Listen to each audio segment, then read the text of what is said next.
All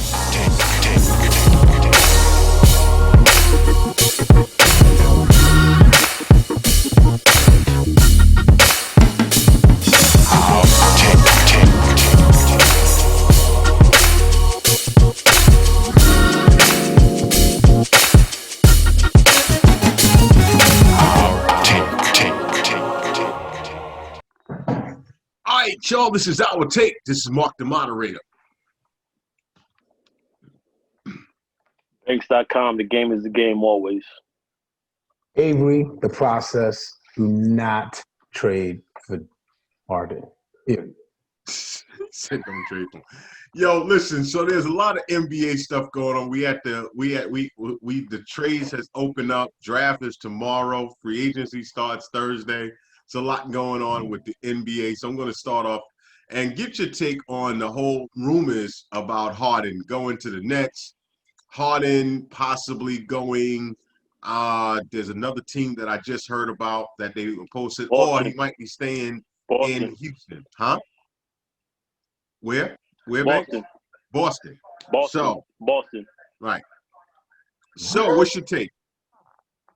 What? Boston? This is a first. If he goes to Brooklyn, I don't know. I actually think that's a good trade, man, because just based off of talent alone, man, sometimes the fit is not perfect. I understand that the fit is not perfect, but you got three of the possibly, I want to say, top 15 players in the NBA. You definitely could make some noise with that, man. That should be enough to at least get out of the East. I would say. I don't think, if they can find a way to hold on to Kyrie and obviously Durant and get Harden, I think you go ahead and do it, man. Generally speaking, when it comes to NBA trades, the person who gets the most talented player back in that trade is the winner of that trade. So, the fit is not perfect because Kyrie needs the ball a lot. I think Durant needs the ball somewhat, and so does Harden. So if they can find a way to make it work, trust me, the fit is like it's a little clunky of a fit, but I don't know, man. I don't think you can go wrong with having three of the best players in the NBA on your team. I mean, listen, I'm going to agree there. The funny part is this: what you got to give up to actually get him. That's the question. An $85 million player. You definitely mortgage in the future. Because I don't think they want to get rid of Kyrie or Durant, especially. I mean, those two guys came and played together. You can't, you know what I'm saying? And I heard him talking about it on the radio today, man. Kyrie's definitely a dude that'll blow that whole trade up.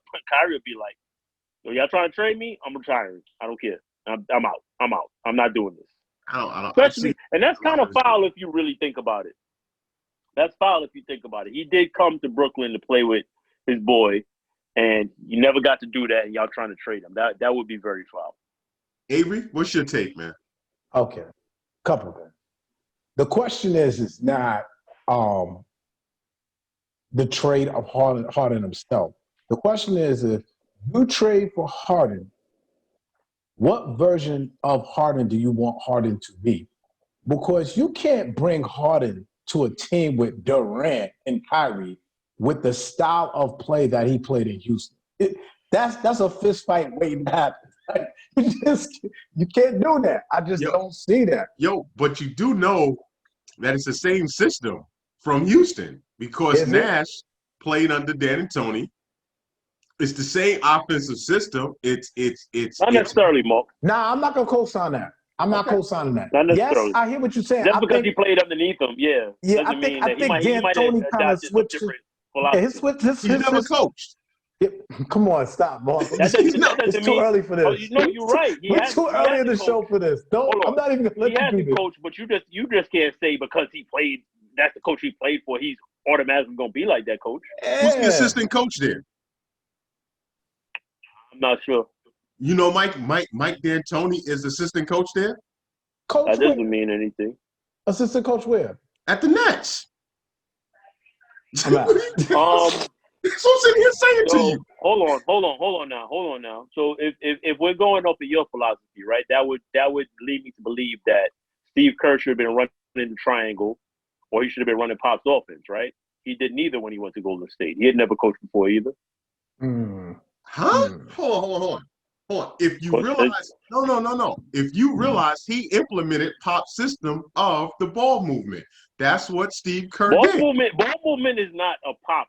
Is not a Pop principle. Listen, the flex cut, the offense that Steve Kerr ran coming into the Warriors was a hybrid system of Pop. That's exactly, what. But that's kind of what we're saying, Mark. That's exactly what we're kind of saying. What? Let me we're say not it again. saying.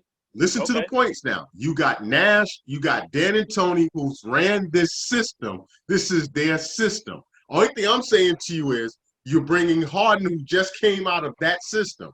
What makes you think that they're going to go something totally different? Because you never had the caliber of players of Kyrie Irving and Kevin Durant in this playing with James Harden. Right, and I'm co-signing Banks. Okay, we're talking about a guy that is complete isolation, dribble until the air comes out of the hole, with perhaps one of the greatest players of all time in Kevin Durant and Kyrie Irving, who's a ball dominant guard. So how that's gonna work? There's not enough dribbles in a basketball for all of those guys. How that's gonna work? Listen, I'm not saying no. So that's not my argument. What I started out saying was, it's not so much the trade as what version of James Harden do you want out of this trade? What coach makes that work? Because you can't run that Houston offense with those three guys, in my opinion. That's not the offense you run there. That's not, hey, taking the top of the key, dribble it all around. No. And if you think Kyrie Irving is going to sit there and be like, okay, I'm good with that, I just don't see that. So let me ask you a question. If you bring in Harden, that means that a piece is going to be gone. Now, if you watch Jared Allen go, if you have what's the name go, the other big man goes, and now they become a smaller team. Only thing I'm going to say is get ready for Houston 2.0. That's all I'm going to tell you. Get ready for 150 free throws every night. Get ready for that. Listen. I mean, because here's the deal. Just like any other sport, you have to implement players into a system. The hardest one to implement into a system is Harden, who's been playing this way for the past 5 years. So only thing I'm saying to you is, if you just going to switch it up, then just know that there's a learning curve there. Honestly, I don't think he fits it with the Nets. I really don't. I know it looks good, it sounds good, and this is what I always talk about, the mega teams. Again, another guy that can force his way out of a contract. I already know how I feel about that, but I don't see this as working from a pure basketball standpoint. And what's so crazy is I was having this conversation with one of my coworkers this morning, and he was saying, yo, listen, don't you find it odd that a guy that puts up the numbers that Harden puts up, there's such a pause on whether you want to trade for him? In a realistic sense, you're like, that's a no-brainer. You trade for a guy like that. But you see his effect on the half-court game when it matters, and you're putting him again with Kyrie and Kevin Durant. And let's be clear, we don't know what version of Kevin Durant we're going to get yet. But if you get the same version of Kevin Durant, does that work? He's not like Steph Curry, where Steph Curry can kind of like, defer to him. You know what I mean? I don't think he's of that nature. I think that guy is, and yes, he gets assists, but I think that guy is more of an ISO ball guy based off of what I've seen. And unless you got a coach and Steve Nash that you tell me is going to completely change that, I don't know how that works. I just don't know how it works. Listen, it might not even happen. I mean, it's all rumors. I mean, right now, this is the rumor mill time. We don't know for sure that it's going to happen, but it's an interesting concept. Can I ask a question? Go ahead. So Banks, you said something about Boston. I didn't hear that. How is that going to work? So what I heard is that it would be Boston, Houston. The Knicks could possibly help Boston out by taking Kemba and somebody else and throwing their draft picks into the trade. It'll be like a three-way trade or something like that. That's what I've heard. I've also heard Westbrook going They had a deal with somebody for Westbrook. I can't remember. Washington? Oh, Washington. Yes. Well, Washington. wait. It wasn't a deal. It was a conversation, supposedly.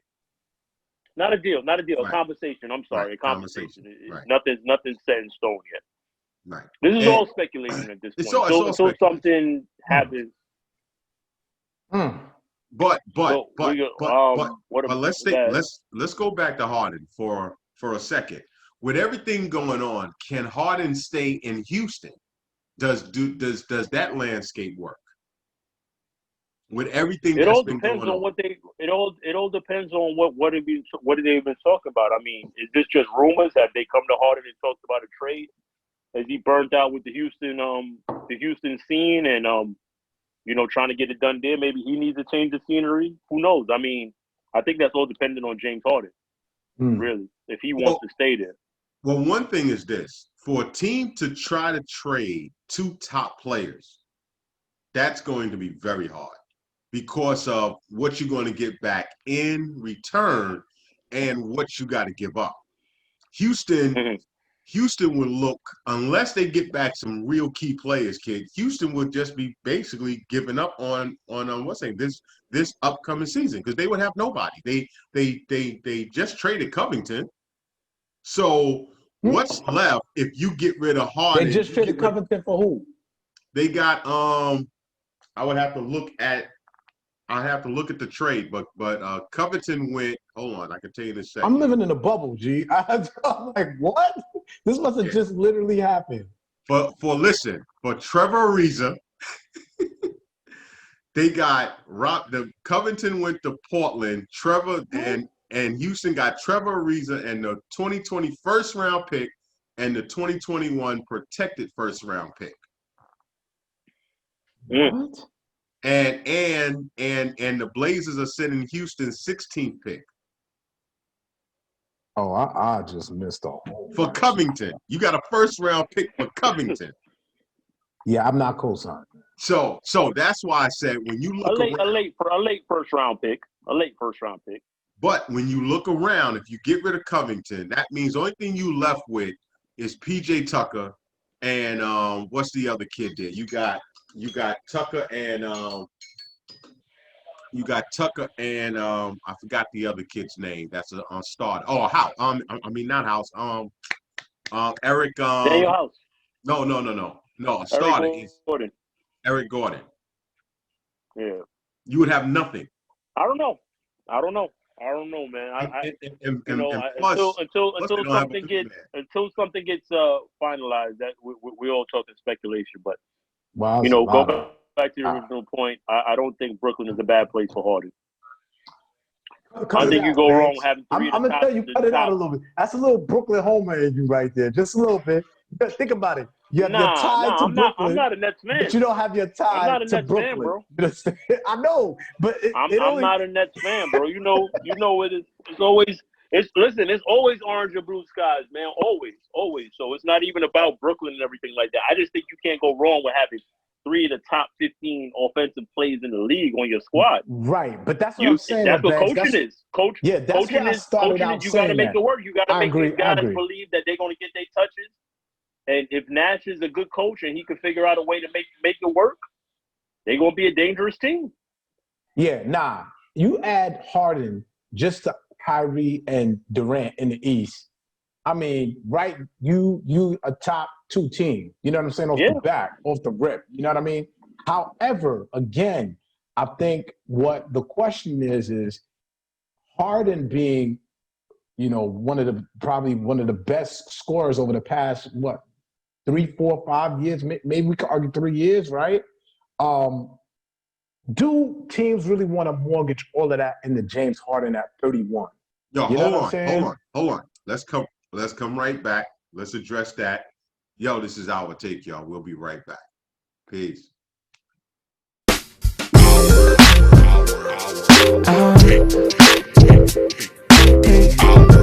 This is our take. This is our take.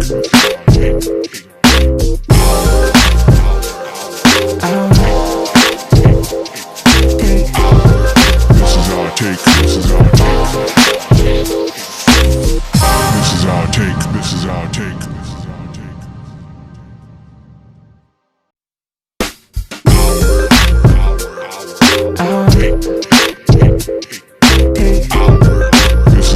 take. This is our take.